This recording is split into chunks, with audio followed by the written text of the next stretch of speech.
Now let's see the proof of integrals. We have to show that this left hand side is equal to this right hand side. So basically we have to evaluate the integral on the left hand side. Now how do we do that? Well, you can basically substitute x with a secant theta. Now we'll see why we've done this. Obviously when you take a to the left hand side, it will become the denominator. So secant theta is equal to x over a. Now dx is equal to a secant theta tan theta d theta. Why? Well, because we've taken x to be equal to a secant theta. So to find dx, we have to differentiate this. And that basically just gives you a secant theta tan theta d theta. And it's really as simple as that. Dx by d theta is equal to a secant theta tan theta. And you take d theta to the right hand side, it is being multiplied, so that's why we have d theta over here. Now you have this. Now you'll replace x with x square with a square secant square theta, and you'll replace this dx with a secant theta tan theta d theta. Now once you've done these substitutions, you can basically take a square common in this, so you'll have under root a square into secant square theta minus 1.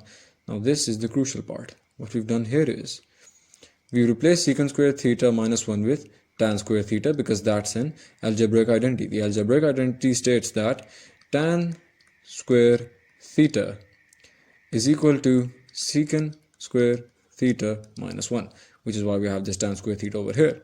And you had a square being multiplied with it, but since the a square was in the under root, you took it outside and it became a, because a square under root a square is basically just a.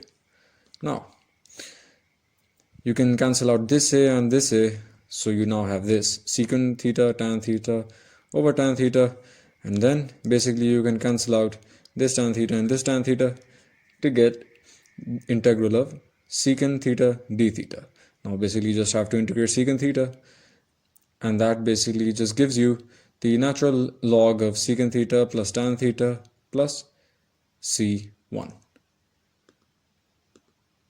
And why have we got this exactly? Well, you remember that the original equations, well, not the original equation, but the substitution that we did, it stated that x is equal to a secant theta, and basically secant theta was equal to x over a, and secant is basically just equal to 1 over cos theta. And so when you take the cos into the numerator, that means you'll take a into the numerator and x into the denominator, which means that cos theta is equal to a upon x. And since cosecant is basically just base over hypotenuse, that means that if we saw this in terms of a triangle, you'd have this, theta being this angle, and a will be the base and x will be the hypotenuse, and so we're left with p, and so p will be the perpendicular. And so x, if you apply the I don't really remember the name, Pythagoras theorem, yes. When you apply the Pythagoras theorem, it states that x square is equal to a square plus p square. And so p square is equal to x square minus a square. And then p is equal to under root x square minus a square. And so tan theta is equal to p upon a, which is equal to x square minus a square under root over a. So what you can do now is you can basically replace this tan theta over here with this over here. So this is what we've done.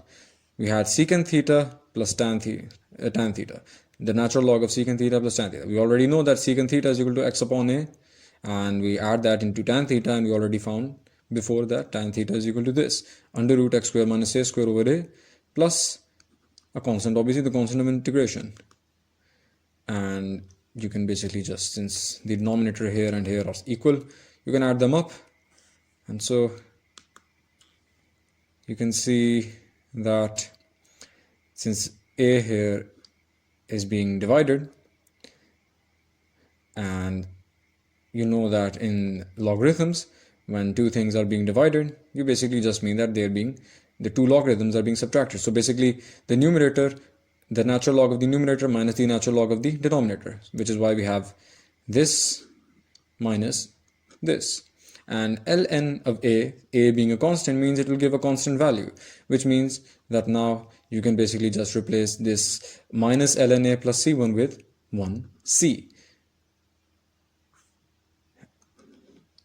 So now you have this as your answer to the original question, where we had to prove that the left hand side was equal to the right hand side, and this was the right hand side.